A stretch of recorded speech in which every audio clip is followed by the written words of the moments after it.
All right, the first thing you need to do when finding the 50-50 is finding the back of the foot. So we find the central sulcus here, and then we find the back of the collateral grooves, which you can see here and here. The third thing that we do is we find the turning point of the frog, where it goes from the flat ground weight-bearing surface to the back of the frog. And that corner there is our third point to finding the back of the foot. So you take an average of those three, and this white line shows the back of the foot on this horse. The next thing we do is we find the center of the foot. So the first thing that we find, there's three ways to do it this way, is the end of our bars, or the bar cracks there. Then we find our bar swells, which we had a look at in yesterday's video. And then we find the widest part of the foot.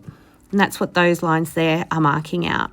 And we take an average of all three of those, and then that will give you the center of the foot, or the middle of the foot. Now, between the back of the foot and the middle of the foot, that distance there, we're going to take that distance and we're going to project it forward. And where the end of that arrow is, that is where our 50-50 balance should be on this hoof. Now, we don't trim the hoof to that line necessarily, but that's our goal, is to have our 50-50 balance, the toe, to be in that area. So here I am showing it on a live foot. So there's the center of my foot, there's the back of my foot, and I'm projecting that forward, and that puts me right there where I've already drawn a little line.